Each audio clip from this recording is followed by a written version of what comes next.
Hello, everybody out there in Rumble X and YouTube land. Welcome back to Diego Knows. I, of course, am Diego.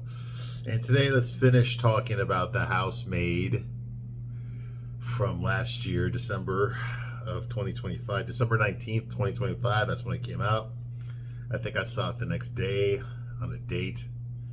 And the whole time I was watching the movie, I was thinking, what the hell is this? This movie makes no sense. How the hell does anybody believe this? Who approved of this script? Okay, this is some bad storytelling here. Okay, and in typical fashion, what the critics love the movie because, you know, feminism and all that, you know, women good, men bad, all that kind of stuff. Okay, and anyone who receives criticism for their work, it's automatically misogyny. It's automatically toxic masculinity. Men feel threatened. Ew, poor babies. You know, that kind of thing. All right. But no, not at all. I think everybody knows a good movie when they see it. Okay. And, you know, whenever you do see a really good movie, you know, I'm the kind of guy that wants to ask myself, what was good about it? Why did I like this movie, but I didn't like that one? What made this movie so special? How did this movie make me feel? How did it succeed in making me feel a certain way? What did it do that worked? Okay. And the best movies I've seen are the ones that make you forget you're watching a movie. You're just in there. You're invested in what you're watching. You know, you're in there with those characters, with those situations. You know, it's like you took a 2-hour break from your life to be in someone else's life for a little bit. You know, and those are the best kind of movies when you're immersed in it. Okay, in the back of your mind, you know that you're just being told a story. You know that this is not real. In the back of your mind, you know that, okay? But you're so invested in the story. You're so into it, okay? Wondering what's going to happen next. How's this all going to end? You know, what's the conclusion going to be? Is this person going to end up with that person? Are they going to be able to save what's his name? You know, that kind of stuff. When you're invested in there, you forget you're watching a movie. The best movies do that, okay? And I'm not here to crap on all movies, not at all, okay? I've just reviewed this one. Okay, I've reviewed plenty of movies that were good. Okay, I'm not trying to be a Debbie Downer or anything, or I'm just gonna rip it apart because it's a chick flick. No, not at all. Okay, if you've been watching my channel, you know damn well that there's several chick flicks that I gave great reviews to. Okay, because I thought they were good. They worked on a level beyond just being a chick flick. You see what I mean? Okay, you know, a movie can be a chick flick and still be a good movie. Okay. The only thing I criticize is when it's bad storytelling, okay? And anyone can make a bad movie, men or women. Anybody can make a bad movie. I've seen plenty of crappy movies that were made by men too, okay? And so I've seen more crappy movies made by men than I have seen made by women, okay? And this movie wasn't even made by a woman, okay? It was made by a fake woman. It was made by a gay guy, okay? Paul Fagg. That's his name. I'm not making it up. Look it up, okay? And he specializes in rom-coms. He did Bridesmaids. He did the, chick flicks. He did Bridesmaids. He did the female Ghostbusters from 10 years ago. Remember that one? The one that nobody went to go see? Yeah, that one. The one that almost ruined the Ghostbusters franchise. Yeah, that one. Yeah, he was responsible for that. Okay. He also did some other Melissa McCarthy, like Sandra Bullock, you know, like buddy cop, chick flick, you know, that kind of stuff. That's what he does. That's what he does. Okay, he takes a male comedy and he switches it into a female comedy. We had The Hangover, and so he switched that into Bridesmaids. You know, that kind of thing. You get like a Lethal Weapon or something. He switched that into the Melissa McCarthy and Sandra Bullock movie where they're both like agents or something. You know what I'm talking about. That's what he does. Okay, that's what he does. And that's what he did here. Okay, he took this, I guess this really good, you know, what is it called? It's called like a erotic thriller or something, whatever. Domestic thriller, yeah, domestic. Those are popular in the 90s, and I guess this movie's making them come back now. Okay, he took a domestic thriller novel because the publishing industry is controlled by women. Okay, so they're more likely to publish a female author than a male author. If they do publish a male author, he had better be in line with the politics, or else, you know, like say Stephen King's all about like in line with the politics, that kind of thing. All right. So they are the gatekeepers, okay? They decide what gets published and what doesn't, okay? This obviously made it through the cracks because it sends the right message. It sends a message that women are empowered, women are strong, men are weak, men are stupid, men are evil, okay? And so that sends the correct message, okay? Female empowerment. You know, they never make movies about male empowerment, okay? Even though, like, the suicide crisis for men right now is the highest it's ever been in the history of the world, okay? Still, nobody cares about us. I guess we're just supposed to get over it, but, you know, without anyone making a movie about our struggles, okay? It's also the women that get the movies, okay? Because they're the ones that matter, right? Right? Okay? The men don't matter, all right? And you wonder why there's so many men out there, okay, suffering from psychological problems, and they get no help because they're demonized if they get help. They're demonized if they complain about their life. They're vilified if they blame their problems on a woman. You see what I mean?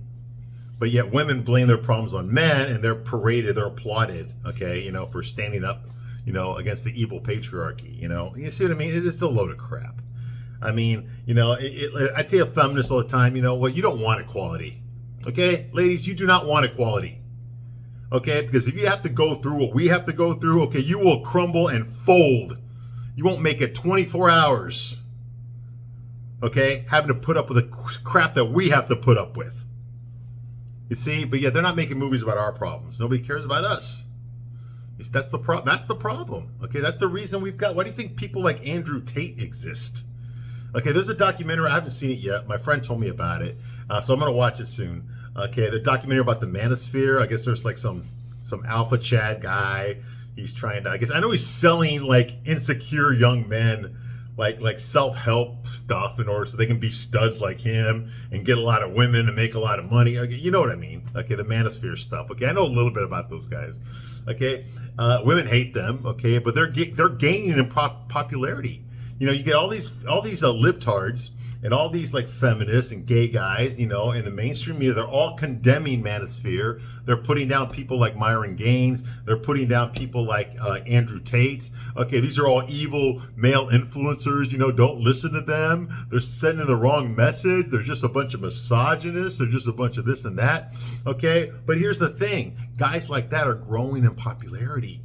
Okay? Their followers are multiplying. They're getting into a really big deal. And you know why it's happening? You know why? Because men need it. Okay, it's the same thing with feminism. Why do you think feminism came about? Women got together. First wave feminism was about the right to vote. Women got together and they decided they wanted to say in politics. They wanted to say in politics. Okay? Now, most women actually weren't that way. Okay, they didn't want to vote because voting back then meant that you had civic responsibilities. Okay, you had to be enlisted for the draft. You had to volunteer as a fireman. You had to do all these crazy things back then that they don't have to do today. Okay, that was a price that men paid in order to vote. Okay, but women wanted the right to vote, but they didn't want the responsibilities. Anyway, they won. They got what they wanted. They got the right to vote. They got the right to vote for their sons and their husbands to go fight a war and die, a war that they don't have to fight. You see what I mean? But no one talks about that. Okay, but it happened. Okay, more power to you. You started wearing pants, started smoking cigarettes. Okay, when prohibition was lifted, they started letting them into the bars. Second wave feminism was the 60s. Okay, that was Gloria Steinem. Okay, and women wanted the right to a freaking credit card. They just wanted the right to a freaking credit card. They wanted the right to go to college and have their own careers and make their own money. They wanted the right to not be stuck as a housewife. They did not want to have to depend on a man to bring home the bread and bacon, and they're stuck at home cleaning the house and raising the kids. They did not want that. Okay? Some women wanted that. Some women still do want that. Okay? Okay? But these women, these feminists from the late 60s, early 70s, they wanted more. They wanted careers. Okay? They didn't necessarily want to get married and have kids. They wanted to do all these incredible things like men can do. But, you know, they didn't take any of the dangerous jobs, though, you know, like being a cop, you know, a fireman, you know, an underwater welder, garbage man. No, they didn't take those jobs, okay? They just wanted, like, the CEO, the corporate jobs, you know. They wanted to edit a fashion magazine. They wanted to do all the crap, okay? Become school teachers, all that kind of shit. Okay, the stuff that doesn't really get you, you know, hurt or killed. They wanted all that, okay? And they wanted the same rights that men had, because the men had the right to do those jobs as well, and they wanted that as well. They want the right to not be a mom, not be a wife, okay? Not be a housewife. That's what they wanted. They wanted the right not to do that, and they got it. Capitulated to them. Okay, that's why everything changed. The culture changed in the 60s. Okay, there's the Vietnam War, free sex. They wanted the right to be a slut and not be, not be vilified publicly or socially for it, that kind of thing. Okay? And they got that right too. Okay, the idea that sluts never existed before the 60s is ridiculous, but you're not going to convince them of that.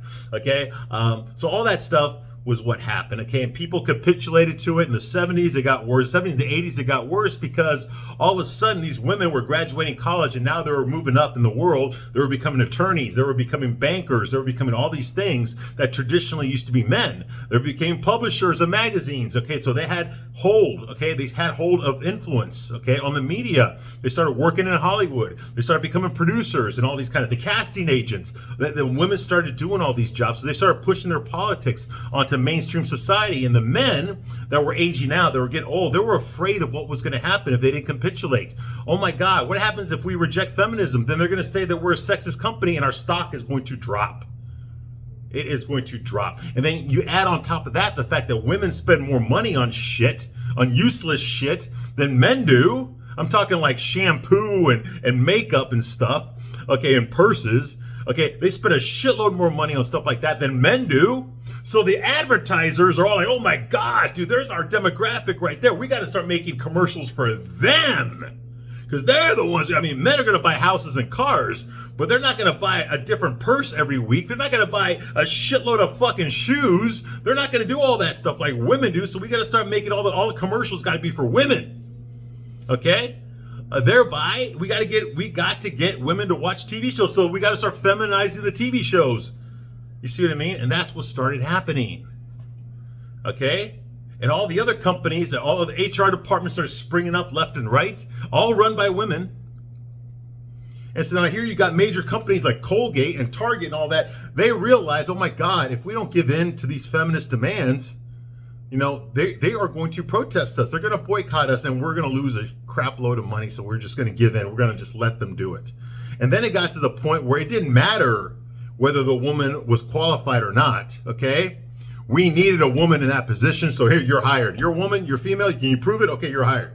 Now it's the other way. Now it's like, okay, you're a female and you have a penis, now you're really hired because we got to check that box. You see? So it wasn't about being the right person. It wasn't about meritocracy anymore. It was about what's in between your legs. It's all about who are you having sex with?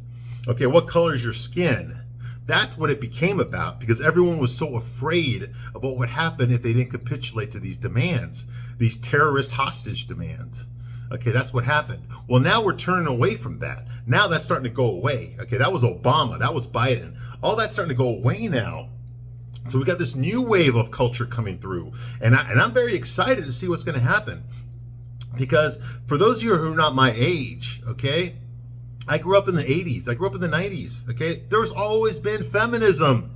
It's not something that just came out 10 years ago. It's always been there, okay? The thing about it is that we saw it as something, okay, yes, respect women. It's an important thing. Well, let's move on. It wasn't everything. It wasn't everything. Not every single movie had to have feminism in it or else it wouldn't get greenlit. It wouldn't get made. It didn't used to be that way. We had movies for women that women liked. We had movies for guys that guys liked. And every once in a while, we had movies that both men and women liked. And that was okay. That was fine. Not everything's made for everybody. This movie, The Housemaid, was not made for me. It wasn't. It was made for women. Women that like to read trashy novels. Okay, it's a power fantasy for women. I get it. Okay? But the problem with these movies, okay, it's not just this movie, it's every movie now, is that women are fulfilling their fantasy at the expense of men. Okay, the men in this movie are being treated like crap. They're portrayed as assholes or weak, limp dick soy boys that can't do anything. They have no agency. Or they're just stupid. You see what I mean? But all movies are doing that. So when you have a society that embraces misandry, embraces making men look bad, okay, and starts promoting these weak, limp-wristed men as the new role models. When I was growing up, we had Stallone, we had Schwarzenegger, we had Bruce Willis. What do we got now? We got Tom Holland. We got Timothy Chalamet. We got Austin Butler. Ezra Miller. These guys are pussies. These guys are a bunch of limp dick fucking pussies. And that's what Hollywood's telling you. If you want to be a real man, you need to be like him. Get the fuck out of here, that noise. Get the fuck out of here. You see, that's what I'm talking about. That's what's changing right now. Okay? That's why we have this manosphere movement. That's why men are doing, you know what? Because it had to happen. It was a response. I like to use this analogy, okay? When I was a kid, I used to watch this cartoon called G.I. Joe. And I know mostly women don't know what it is. Maybe some of you do. I guess it was the 80s, okay? G.I. Joe is basically, you had the army, okay? You had like the American military, or it's called G.I. Joe, a real American hero, okay? And you had basically the military, that was G.I. Joe, okay? A bunch of different services, Navy, Army, Air Force, Marines. They were the good guys. Okay, and their leader was this guy named Duke, okay? And then you had the evil army. They were a terrorist army. That was called Cobra. They were the bad guys, okay? They're the ones that were trying to take over the world, okay? And they were led by Cobra Commander. Cobra Commander was the leader of that army, okay? So you had good army, bad army. Pretty simple. And there's an episode, I don't remember what episode it was, but there was an episode I saw where Duke was, the leader of G.I. Joe was talking through Zoom, yeah, the 80s, but they had Zoom, right? To Cobra Commander, right? You know, and Cobra Commander says, like, you know what? If it was not for you, G.I. Joe, we would have conquered this planet a long time ago. You know, and Duke said, like, Cobra, he's like, you know, he goes, the only reason G.I. Joe exists is because you have tried to conquer the world. Don't you understand? You forced us into existence. And that's what I'm saying right now. You know, ladies, if you have a problem with all these men following these influencers, these toxic male influencers, okay, the reason they're doing it is because they have grown up. They have grown up with toxic femininity, with toxic women being in charge, okay? They have had to suffer in silence because of all the terrible ways, you know, the war on men that the media launched like some 15, 20 years ago. And it's only gotten worse. You watch a movie where you're automatically told that you're a piece of crap because you were born white and a male, you know? I mean, just imagine what these little boys are thinking when they grow up to believe that they're inherently bad just because of the color of their skin. Or they're bad because they have a penis, they have a wee-wee. So that means that they owe an entire generation of women something. Like they have to apologize for something that they had no involvement in. You see what I mean? Growing up like that, okay, of course it's going to create a subsystem is going to emerge from that. That's going to be completely against it. That's going to fight all that crap. It's going to fight feminism. You see what I mean? Ladies, I know I'm not talking about you personally who want to watch this video, okay? And I understand that these retard far left feminists do not speak for you, all of you, or even most of you. They don't. I know that most of you women are good. Most of you women want equality, okay? Most of you women don't want to see men suffer, and I get that, okay? But unfortunately, those women, you women, are not the ones in charge right now. You see what I mean? The ones in charge are the ones that are promoting this stuff. The ones that are speaking for you without asking you what you want. They're the ones that are promoting this. They're the ones that are making these crappy movies and writing these crappy scripts. Okay? They don't care about you. They care about their movement. Okay? And what's going to happen when men are needed? I mean, we're always needed, but what's going to happen when we're really needed? Do you think that this generation of men is going to want to protect women? Women that have treated them like shit for the past 20 years? Do you think they're going to give two shits about helping a woman? You see what I mean? That's the danger. It's happening all over again. The same stuff that happened in the 60s with women wanting to go against being forced into the kitchen. Okay? Men are tired of being fucking treated like crap. I'm sorry, but it's true. You know, and until society changes, until we start respecting each other equally, until men start respecting women and women start respecting men, it's just going to get worse. You know, I built this channel because I wanted to review chick flicks and point out the hypocrisies and how stupid a lot of these movies are, and the differences between movies like this and a guy movie, okay? But if there's anything I'm really trying to do is I'm really trying to get people together. You know, I want you ladies, I want you to watch this movie, you know, and then watch my videos, and now you can think about something. Oh my God, I didn't notice that until Diego pointed it out. I didn't realize that. Oh my God, Diego was right. That did happen. It was like that. That character did act that way. He was right. Every time I watch a movie, the guy always does this.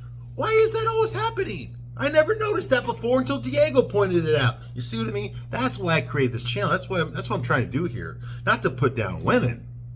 Okay. In fact, and the next movie I review is going to be a guy movie. Okay. I'm going to review a guy. I don't know which one yet, but I'm going to review a guy movie. Okay. Just to check, because I need it. I need to get out of this estrogen. All right. Okay, but anyway, okay, like off my soapbox, let's get back to the movie now where we left off last time. Okay, we're almost done here. Andrew, of course, he with toothless Andrew covered in blood. Okay, not looking for the woman that imprisoned him. He just has a conversation with his wife, you know, who's there. He just tried to kill her, but now she's okay with it. She's just standing there, like, you know, smoking a cigarette, like no big deal. Okay, they're having a little conversation while they're both covered in blood. Okay, and he basically tells her, I'm sorry, you know, you're right.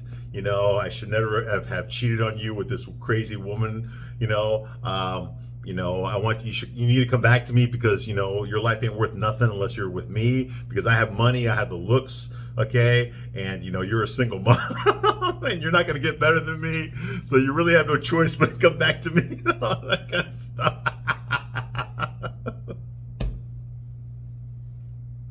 Okay, well, you know, so she gets on her soapbox and basically berates him, tells him, you know, that daughter is my daughter. It's not your daughter. That's not your real daughter, okay? Blah, blah, blah, you know, you say you love me and you need me, but I fucking hate you. I hate you. You're nothing. The only reason you're rich is because your dad left you all this money. Okay, you're just a crybaby trying to get mom to love him. And blah, blah, blah, you asshole. You know, and then he's like, you know, she's like, I'd rather die than stay with you. He's like, all right, then you're going to get your wish. And he goes after her. Of course, she superhumanly dodges. Okay, and then Millie teleports into the room. Okay, and she's the one that pushes him off. She said, no, the pleasure is mine. And she pushes him off the rail. I guess they're like on the fourth or fifth floor. So he falls from the fourth floor. Okay. He hits a couple of staircases on the way down, all the way down to the basement. Yeah, not the first floor, the basement. Okay. The man cave. He falls all the way down there. Okay. So obviously he's dead now. Okay. Millie's the one that did it because Millie loves to kill, you know, misogynists. That's her thing. Or at least hit them with a liquor bottle, that kind of thing. All right. So all that's going on here, okay, he hits several stairs on the way down and lands dead. Nina and Millie look down. Nina realizes, okay, Millie reaches out. No, Nina reaches out to this chandelier that's there, okay, which is dangerous because she could easily fall over and fall down and die with him. Millie's like, what are you doing? She tries to stop her, but Nina reaches the chandelier, unscrews a bulb, and throws the bulb down there. And she says, like, see, now when the cops get here, they're going to think that he was changing the light bulb in the middle of the night and he slipped and fell and that's how he died. Okay, well, that doesn't explain his one tooth being missing. That doesn't explain the blood all over his shirt. That doesn't explain the stab wound in his neck. Okay, that doesn't explain the scratches on his body. Okay, that doesn't explain the bite mark on his arm. You see what I mean? A fucking 13-year-old wrote this shit. But they honestly think this is going to fool the cops. Okay? So anyway, you know, okay, all that, anyway, so all that kind of stuff. Okay, so Millie's like, she says, no one is going to believe he died changing a light bulb. And Nina says like, well, we're just going to have to find out. Millie, you need to get out of here. You need to run for your life and never come back. So basically she's telling Millie, you need to go be a fugitive right now. Get the hell out as far away from here as you can. Okay, because the cops are going to come looking for you. That kind of thing, all right? Okay. And the first thing I noticed when I saw this, where the hell is Cece anyway? Where is Nina's daughter? the one that she loves so much. The reason she orchestrated this entire plan, you know, to hire Millie, knowing she had a criminal record, to hire her to seduce her husband, to get her husband to kick her and her daughter out of the house, so that her husband could imprison Millie and torture her and not torture Nina anymore. Okay, that whole convoluted plan that she came up with. Okay, now Millie has just forgiving Nina for putting her in that situation. Like now they're BFFs. Okay, I guess Millie just decided to forgive Nina for setting her up with a psychopath. Okay, because he easily, if this had been written better, he easily could have killed Millie. Okay, he easily could have killed her. All right? But the reason he didn't was because of plot contrivances, okay? He was in love with her. He never once checked her background to find out when he knew she went to prison. He never checked to find out what she went to prison for. You know, just stupid stuff like that. It all depended on Andrew falling in love with Millie. It all depended on Millie falling in love with Andrew. So here they are thinking they're having an affair, okay, that Nina can't find out about, but yet Nina orchestrated it the entire time, because we cannot have Nina be a cuck, because she's a woman. She's the second lead in this movie, okay? And you cannot have the women look bad. Only the men can look bad.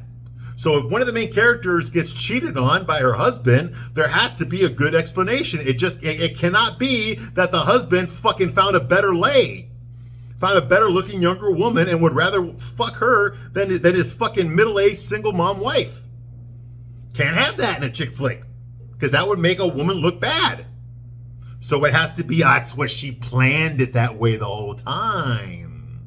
There where she gets to keep her self-respect and she does not look like a cuck, because everyone knows women cannot be cucks. Only men can be cucks. You see what I mean? Just like whenever a man cheats on a woman, it's because he's a piece of shit asshole. Whenever a woman cheats on a man, it's because he wasn't there for her. She felt invisible. She just wanted a little attention. What the hell else was she supposed to do? He was never there for her when she needed him. You see what I mean? That's how it is in these movies. That's how it is. All right. Okay, so that's going on now, okay? You know, she tells, Nina tells Millie, you didn't deserve this. You don't deserve any of this, okay? No fucking shit. She told Millie, you don't deserve any of this stuff that you've been through here. Then why the fuck did you put her through it, Nina? You did this to her. You put her in this situation. You put her into a fucking house with fucking two psychopaths, in my opinion.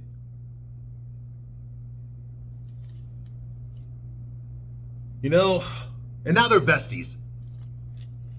And Millie's like, well, neither did you. Oh, so yeah, they're besties now. They bonded over this. They bonded over the fact they both fucked the same asshole.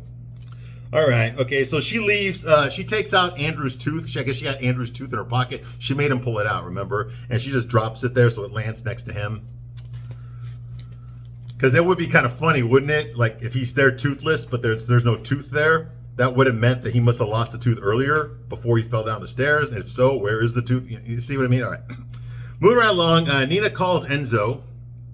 He's the fucking ice baby groundskeeper, you know, the handyman, whatever the hell he is. The guy who sticks his arm to the manure and plants stuff. Okay, that guy. She calls Enzo and asks for his help cleaning up. Okay, so how long did it take for Enzo to get there? Okay, clean up everything, and then they call the cops. You know, it is fairly easy for cops to determine the time of death. Okay, and Nina's going to go with the story that she was home when Andrew died. Okay, so the first thing they're going to ask her, why did you wait 3 hours or 2 hours to call the cops? You see what I mean? This movie doesn't think about stuff like that. All right, you know, who else was here before you found the body? I mean, what the hell? How are you going to cover that up? How are you going to cover that up? And how the hell is it that this house, this multi-million-dollar house, has no cameras? The only camera in the house is the one inside the attic room. Are you kidding me? It's clearly going to show Andrew outside, toothless and bloody, chasing Millie, looking for Millie. It's going to show Millie running out the house. It's going to show Nina sneaking into the house. It's going to show Enzo showing up in his car to clean up everything. I mean, what the fuck? Why? How can this movie want you to be so stupid? All right. So that's going on here. Nina calls Enzo. Okay. Okay, how far away is Enzo anyway? Does he live like down the street? Is he 2 hours away? How long is it going to take for Enzo to get there, clean up everything, not be seen, and then they call the cops, and then the cops arrive? Okay, later on, it's still at night though, so that should tell you something. The house is full of cops. There's cops everywhere now. Okay, Nina is talking to that lesbian cop we saw earlier. Now, earlier in the movie, Millie got arrested when she was leaving the grocery store. She went to go do some shopping, and Nina told Millie to take her car instead because Millie's car was a Toyota, and it's an embarrassment of the neighborhood. So you'll be driving my car from now on when you're running errands for me. Okay, whatever. Well, immediately Nina called the cops and said that Millie stole her car. So the cops were waiting for her when she walked out of the grocery store. Okay, she got arrested in front of the whole neighborhood.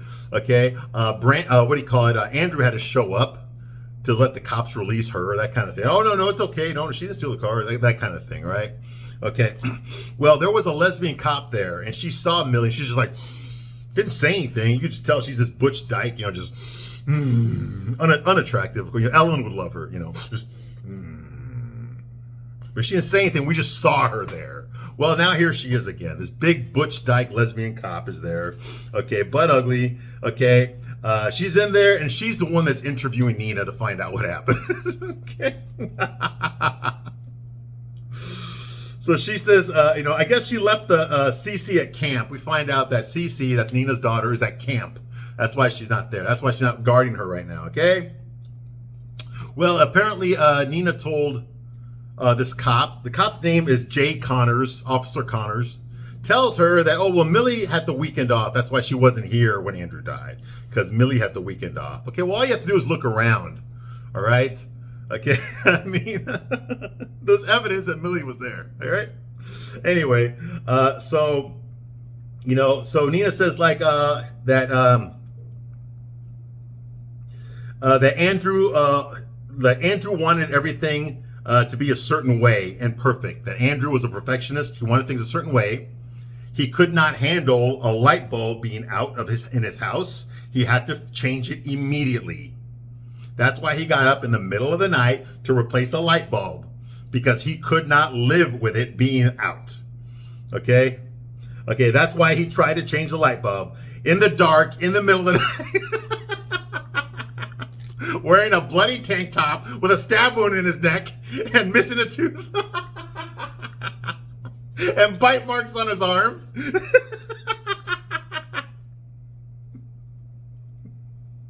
Okay.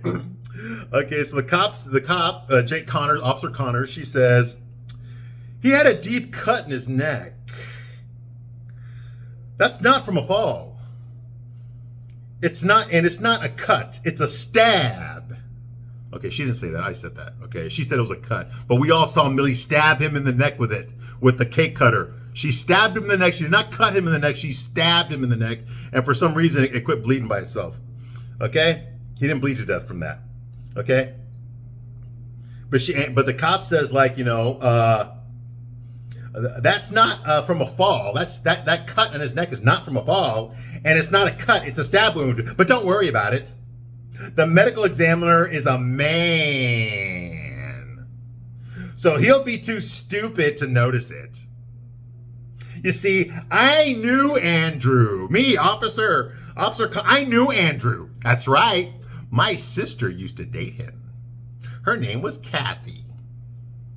Okay, now earlier in the movie, when Nina was telling her monologue about her backstory, she mentioned that the reason Andrew bought this house was because he used to be engaged to a woman named Kathy, and apparently she ran out on him. And Nina never bothered to ask Andrew whatever happened to her. She's just like, oh my God, well, he married me instead. So, you see what I mean? Okay, so that's where that was the setup for this. Okay, so now the cop that's in this case, it has a personal involvement in this case. And they're still going to let her be the detective on the case. You see what I mean? Like, if you were a detective and you were investigating the murder, okay, of a guy, okay, that that used to be engaged to your sister, they're gonna pull you off the case.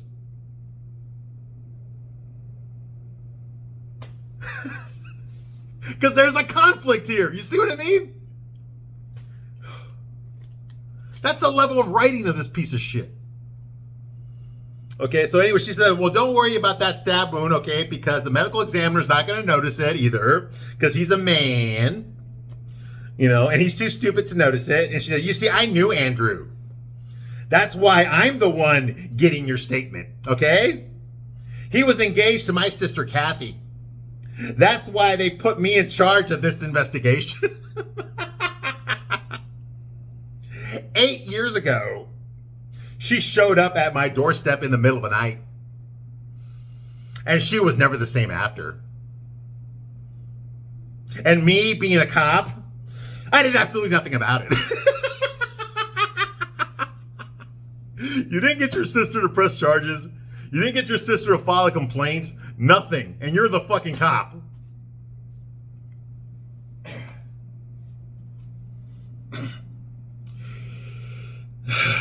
And then she says, it must have been a violent fall. Big impact. His teeth, skin, bones, they break in a fall like that. Seems to me this is just one of those freak household accidents. Not suspicious at all. Bad things happen to good people all the time. Oh, by the way, Miss Winchester, did you fucking try to kill your baby?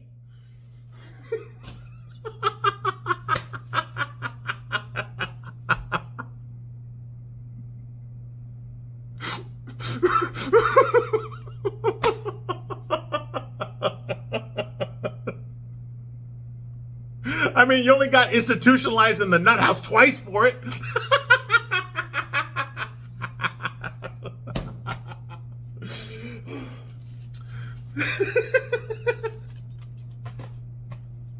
Oh, God. Oh, not only is this officer corrupt, not only is there a conflict here that any district attorney would have to throw the fucking case out.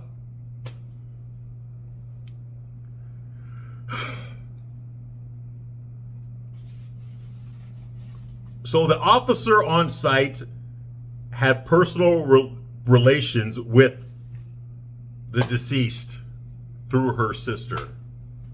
You think that's not going to cloud her judgment a little bit? You think a jury's not going to see that? That might cloud her judgment as far as whether or not to investigate this crime?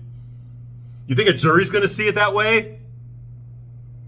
That might influence the cop on whether or not she should, find out what really happened here? You see what I mean?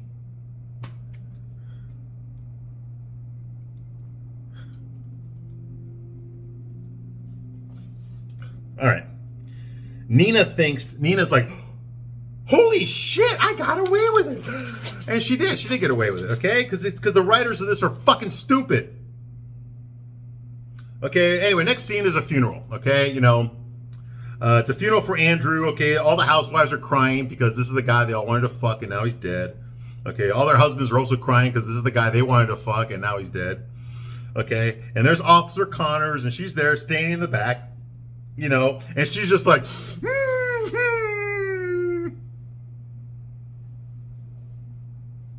just happier than a pig in shit. Okay, and she's a pig. All right, an ugly pig, but a pig nonetheless. Just like, happy that this guy is fucking dead and that his wife killed him and probably a housemate too. And she's not going to investigate it because he deserved it, because this guy abused her sister. Okay, so that means that, and she could have done something about him 8 fucking years ago when her sister brought it to her attention. Instead, she just let him fucking keep doing what he was fucking doing. And now she's going to cover up his murder. Because she's a good cop.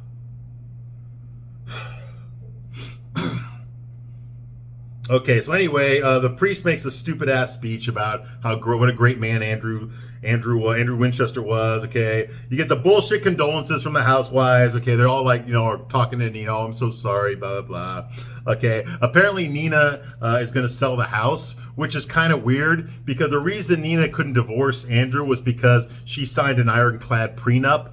That meant that if she divorced Andrew, she would get absolutely nothing. But apparently that doesn't apply to Andrew's will. Okay, so even if Andrew was murdered or died under suspicious circumstances, okay, apparently Nina is his only heir, okay, and Nina's going to get everything, okay? Nina's going to get everything. A woman that he tortured and abused and locked her in the fucking attic, made her pull out her hair, okay, all that kind of shit, beat her up, whatever. He left everything he has to Nina.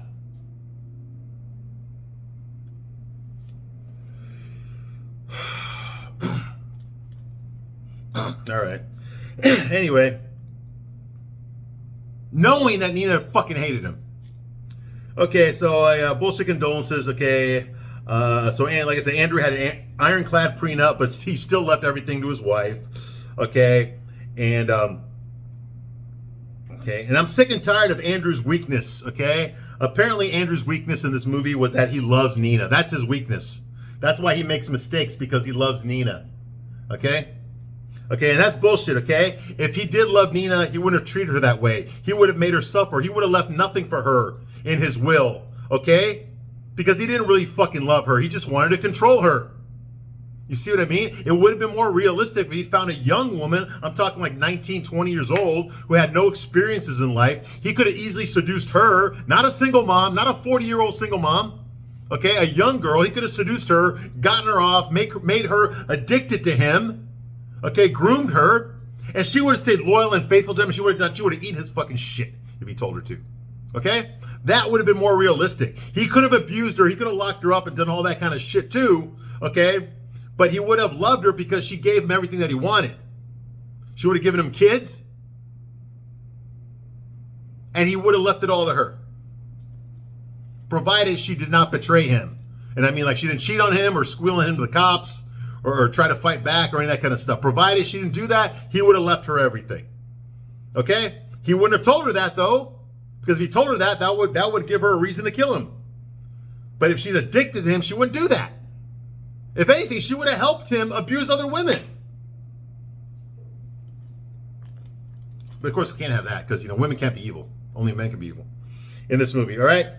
So now Evelyn's there. Evelyn is Andrew's mom, played by Elizabeth Perkins. You remember her. She's that fuddy-duddy bitch from fucking About Last Night. She played the kindergarten teacher that hated men. Okay, yeah, that one from About Last Night. Remember that one with Rob Lowe and James Belushi and Demi Moore? Okay, a long time ago. Anyway, so Evelyn's there. She's an old lady now. They dug up her corpse to be in this movie.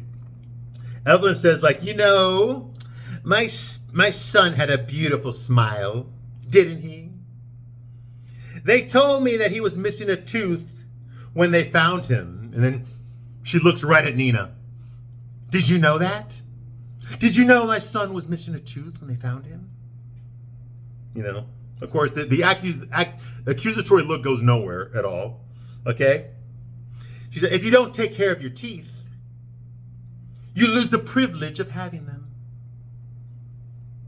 That's because teeth are a privilege. And then she leaves and we never fucking see her ass again. Thank God. And Evelyn's just criticizing the way Cece, she looks at Cece, okay? That's Nina's daughter. And Cece, I guess she looks like in this movie, she looks like she's like 11 or 12 years old. But in the script, she's supposed to be 7. Okay, but she's wearing these really tight leather pants at her stepfather's funeral, which I think is inappropriate. Would I have said anything? No, not at this time. Okay, but it was kind of inappropriate that she was wearing these tight fucking leather pants at her stepdad's funeral. That is kind of inappropriate. Anyway, fucking Evelyn looks at me and goes like, you let your daughter dress like that at her father's funeral? Like that, right? And then Nina's just like,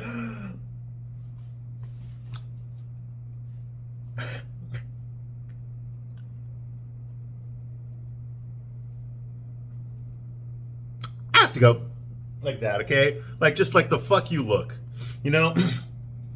All right, so that's going on here. Okay, Nina meets up with Millie. Millie's there at the funeral, but she's standing in the back. She's not a suspect. She's not nothing, right? She's just standing there, and she's saying hi to Cece, whatever. Like, apparently, Cece likes Millie now because she treated her like shit throughout the whole movie. But now she likes her. Okay. Nina says, like, I told you to run. What are you doing here? I can't run, Nina. I'm on parole, remember? So Nina is like, okay, well, I'm glad you're here because I got a check here in my pocket for $100,000 that I was going to give you. So I'm glad you stayed in town. Here it is. In case I ever ran into you again, I got a cashier's check for $100,000 right here. Here, that's for you.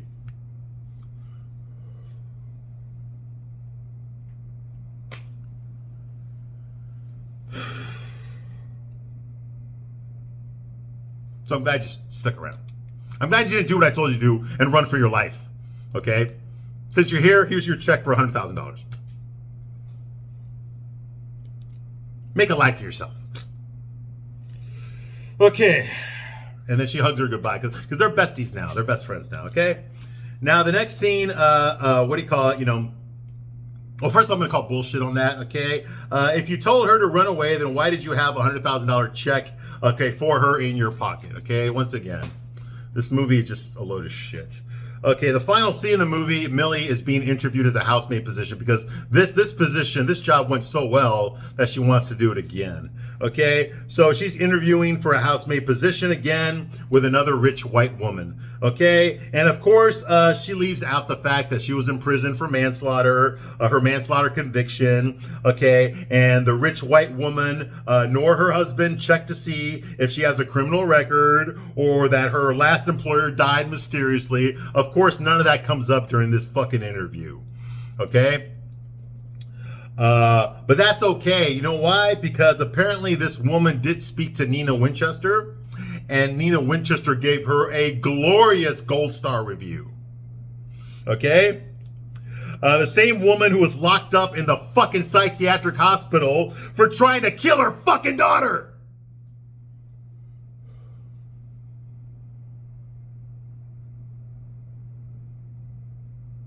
It would be one thing if no one in the fucking neighborhood knew that.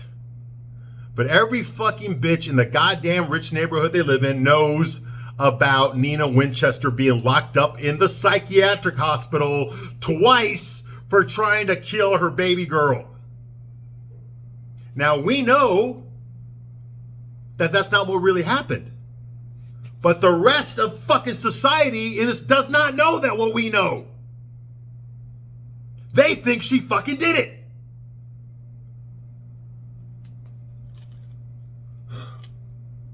Apparently, not this woman doesn't know that. Because, if Nina Winchester says Millie's good, then she's good. Come move right in. All right. Okay, so the woman, she touches this steak knife, on purpose. She wants Millie to look at her wrist when she does it. Like, hey, look over here, see? So Millie looks, there is a big mark on her wrist. So clearly someone grabbed her really hard and left a big bruise on her wrist. So there's only one person who could have possibly done that. You see what I mean? Okay. She tells Millie, I have to warn you. My husband, like all men, is an abusive piece of shit. And then she slams a knife back in there. Do you know what I mean?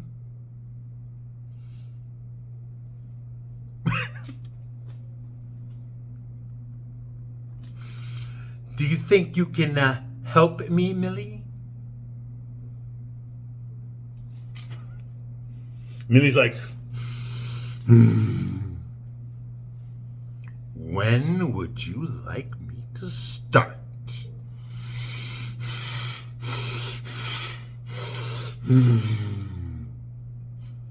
Just like that. And that's it. The movie's over. That's it. That piece of shit's over, all right? God damn it, dude. This movie was a chore to get through, okay? I understand what they're trying to do, and obviously the message is female empowerment, men are all assholes, domestic violence, blah, blah, blah. I get all that. I know these are real issues that are meant to be taken seriously, okay?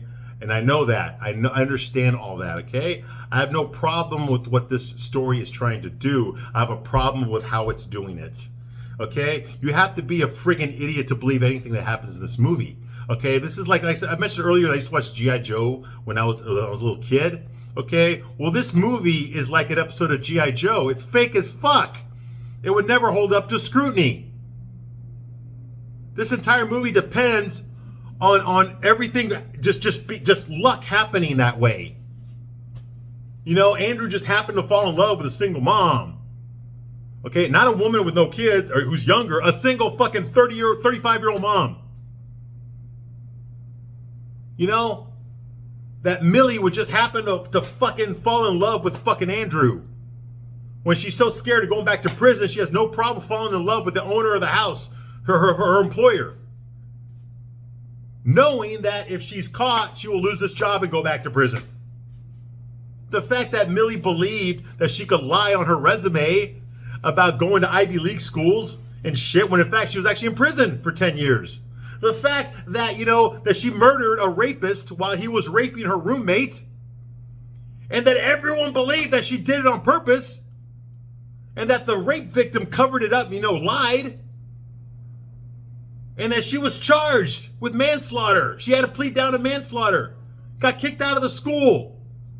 Everyone believed that she did it on purpose. Her parents, the jury, the other students, the faculty, the cops, the judge, they all believe she did it on fucking purpose. That she fucking took a liquor bottle to her boss. You know, like right there in front of all the customers and slammed over the head with it. And she didn't go to jail for that.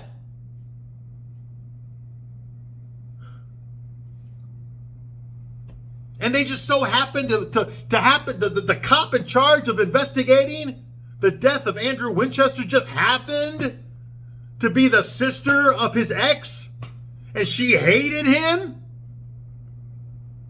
She knew he was an abusive asshole, and she did nothing to stop him from doing it again. But now that he's dead, she helped cover it up.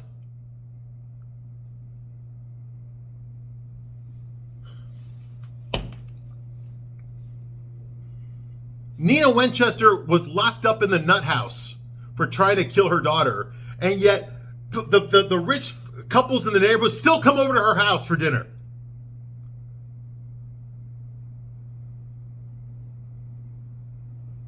You know, Millie lied on her resume to get the job as a housemaid, but yet Millie herself never researched Nina Winchester to see if she had a criminal record. Because if she had, it would have shown right there that she tried to murder her fucking baby.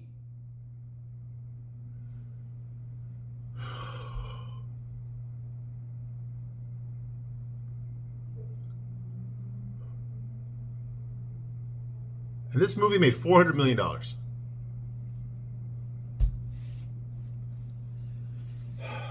You know, I hope I gave you, ladies, I hope I gave you something to think about. You guys that are watching this, you know goddamn well what I'm talking about. But you ladies, I hope I gave you something to think about, okay? Just use your brains next time you watch a movie, okay? Just try to think, does it make sense? Would it happen? Because the best movies are the ones that convince you it could happen for real, okay? Or if this is a fake world, if it did happen, it would more likely happen this way. You see what I mean? These are so many freaking plot holes, I quit counting. I quit counting the plot holes in this thing. Okay, this is a crappy movie based on a crappy... I heard the novel's better. I'm not sure. Again, I ain't gonna read the book because I'm not fucking gay. All right? I think the next movie I review is gonna be a guy movie. You know, and I'm gonna take a little bit of break, okay? I'm gonna take a little bit of break. But I'm gonna come back and I'm gonna review something. It's probably gonna be a chick flick for guy. I haven't done that in a long time. But I know, like, some of you keep asking me, like, you know, what I should review next. So, like, just put in the comments, whatever. Let me know. And I'll think... I know I've got a list of chick flicks I still have to review. So we'll see. Okay, all right, I want to thank you for being on this journey with me as far as The Housemaid goes. I'm glad it's over. We'll pick up a new movie soon, but right now I'm going to take a little bit of break, okay? I thank you very much for watching this long. And before I leave, real quickly, I want to give you this, okay? Diego knows, that knows Diego. Okay, that is my ex. This video will be on X as well. And Diego De La Vega knows that is my Rumble. My Rumble. Okay? Because all these videos go on Rumble as well. Okay? Because, you know, Rumble is not as libtardish as Google is. Okay? All right. So thank you for watching this long. I'll see you soon in the next video. Bye.